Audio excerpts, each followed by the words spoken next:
What's up, guys? Chief here from Chief Live Gaming today, talking again about the Khorne Daemonkin Codex. Here it is. No, wrong way. There it is. Khorne Daemonkin in all its glory. Its wonderful glory. So, last time, made a couple videos, started talking a little bit about Blood Tithe, about, what else did we talk about? Some formation stuff, the Slaughtercult, just briefly, very briefly. And today, I thought I would expand that a little bit and start talking about a couple of my other favorite formations in the Codex. Kind of just touch on some strategy type things. Just talk about them. Pretty open-ended. Give you guys a little bit of info. If you don't know much about this Codex, you can maybe learn a couple things, learn about what you might be going up against. And players similar mindset to myself might be thinking playing Khorne Daemonkin. So let's get right into it. And just as a little disclaimer, guys, I am not the most experienced player in the world.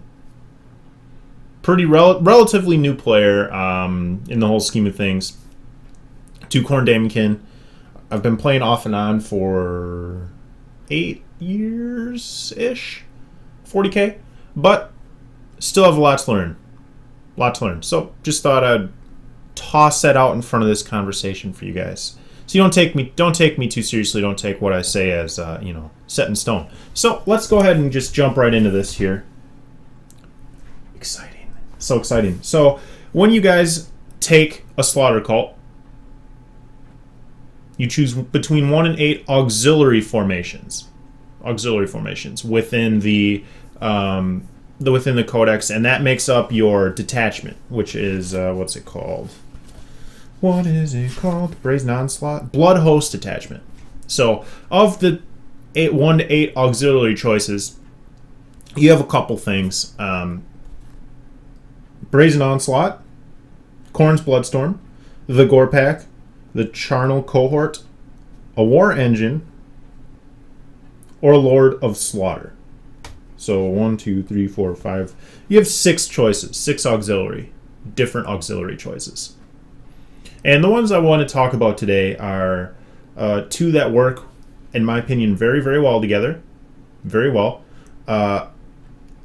They can be used with the Slaughtercult at about 1,500 points to 1,850. Even into 2K, you can use these 2 formations with the Slaughtercult. So it's a nice, well-rounded, fun army to play at 1,500 points, or between 1,500 and 2,000. And the 2 formations are the let's see here, Khorne's Bloodstorm and the Gorepack.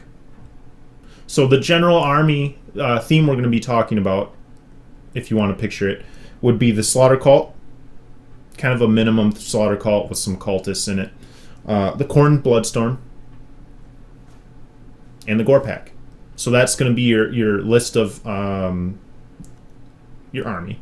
About 1,500 points minimum. It's a little tricky, a little tough to fit this at 1,500 points, I think. I've done it, but it's tight. It can definitely be done. Especially if you want to bring that Helldrake in the Khorne's Bloodstorm. It's a little tricky, but it can be done, and it can carry you up into the 1850 mark if you would like. So let's get into, just real quickly, the actual special rules that you get by having the formation. So we went over the Slaughtercult a little bit, so we're just going to kind of skip that one, assuming you kind of know that, because that's pretty common thing to know for Khorne Daemonkin. If you bring the Khorne's Bloodstorm, you get the special rule called the Fury of Khorne. And what that says is units from this formation add +1 to the strength of any Hammer of Wrath or Vector Strike attacks they make. Wow. Really good, right? And that affects Raptors, Warp Talons, and Helldrakes. Hammer of Wrath or Vector Strike. So, not the greatest rule, but especially with your Helldrake, Vector Striking, pretty much every turn, it can help. It can help a lot. So strength 8 Vector Strike, I believe that makes it. Pretty cool. Now the Gorepack, special rules. You get move through cover for the entire formation. You get preferred enemy psychers, and you get run them to ground. Run them to ground says, Fleshhound units in this formation have Hammer of Wrath. Whoa. Chaos Biker units in this formation have Shred special rule when resolving Hammer of Wrath attacks. Those are pretty good. Run on the ground. A good, solid formation benefit. You know, it's not overwatching at full ballistic skill. It's not that good.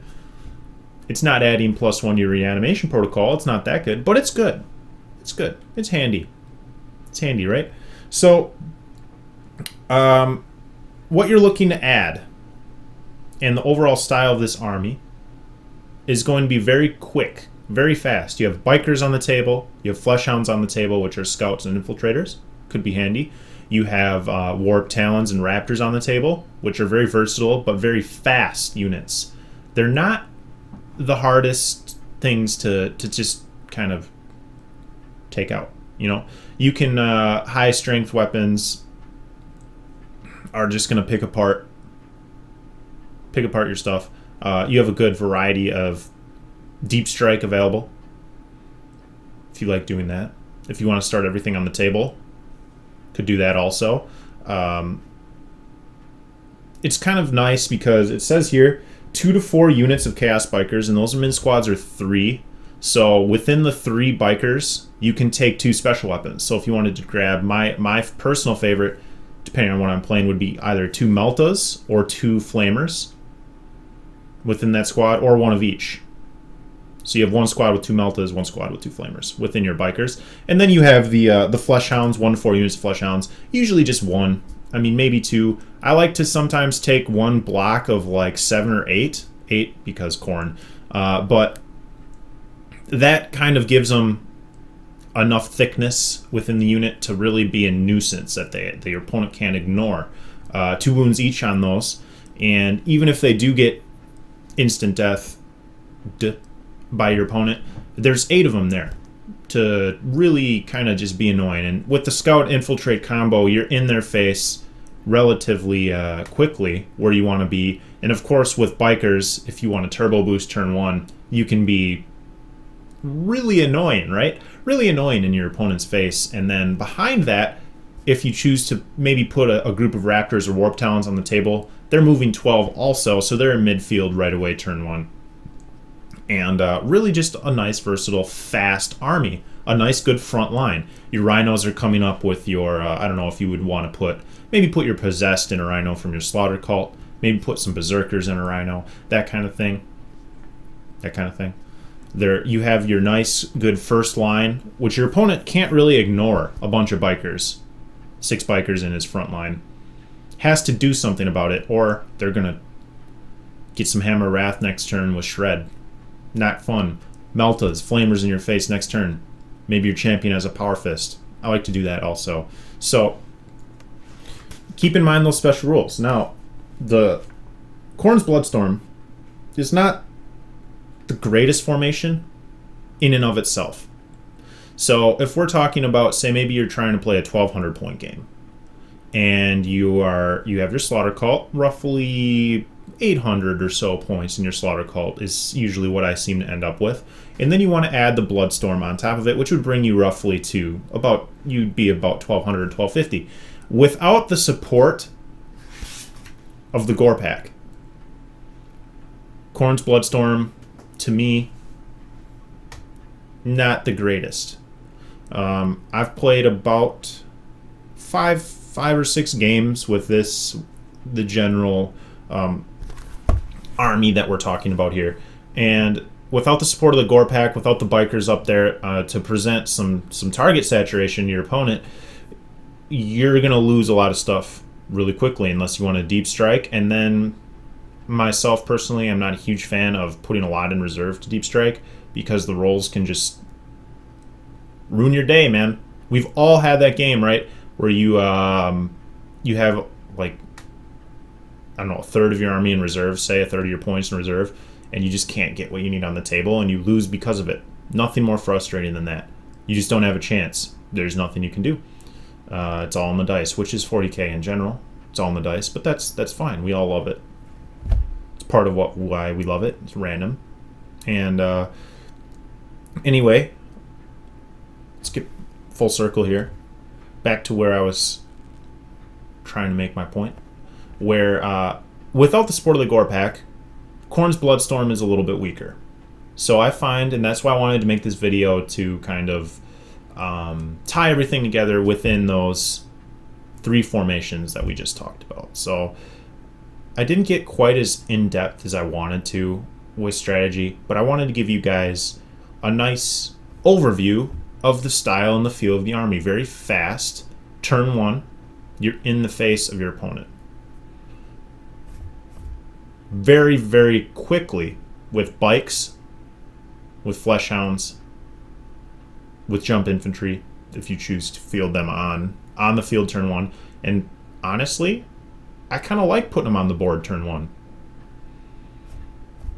I kind of like it. Not waiting for that deep strike. Either way works really well. You bring your rhinos up, you unload them turn 2. Gives your rhinos a little breathing room. Everything in your rhinos. And then generally what tends to happen is your bikers start to get cleaned up turn 2, but your rhinos are unloading your berserkers on turn 2. Berserker. Your flesh hounds are cleaned up on turn 2. Things happen. Turn 3, you have that second wave right there. Your berserkers are ready to assault turn 3, and you have that nice phone call. Let's just hit the old silence on that one. I can call you back, person. We're talking about Khorne, and we're talking about 40k right now. Very important stuff. So it's kind of nice. You get that first turn in their face. Second turn, you're kind of thinning out that first initial assault squad of your bikers and your flesh hounds, and then you have the raptors and the warp talons kind of flying around amidst turn 2. The berserkers are posturing, ready to assault turn 3. You hit them really hard, and they're kind of stuck. You have this nice containment, a nice target saturation, so you're able to have your cultists in the back line sitting on those objectives that you need them to be on. You have your rhinos driving around, taking the other objectives after they unload the berserkers. Your berserkers and possessed are coming in there, tearing them up. And then if your bikers say, I generally like to put one on each flank. If one flank falls, your bikers are free. You have maybe one bike left. He can drive around and take objectives, be annoying also. So it's really, really great to have that movement available to you with the jump infantry, with the beasts, the flesh hounds, and with the bikers. Very versatile.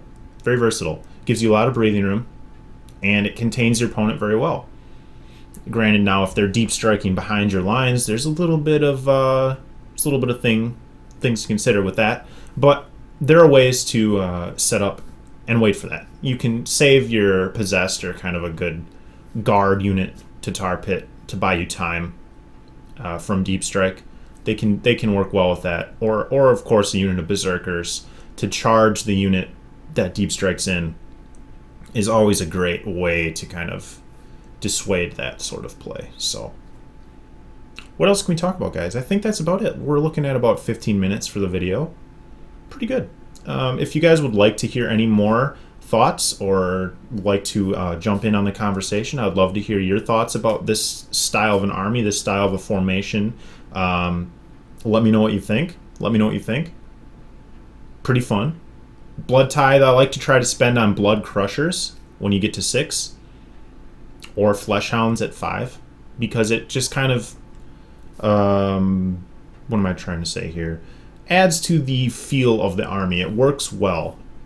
It meshes well with the style of army you're playing. Very fast, very mobile, and those units are going to be conducive to that style of an army. So, Blood Tithe generally spent on trying to summon things like Flesh Hounds and Blood Crushers.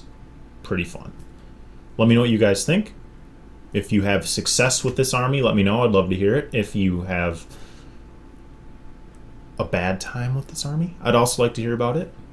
I just like to hear things. So thanks a lot for watching, guys. Please hit like, comment, subscribe, do all those things if you'd like. I really appreciate your support here at Chief Live Gaming, and I hope to see you around for my continued content. Have a great day, guys. I'll see you next time. Bye now.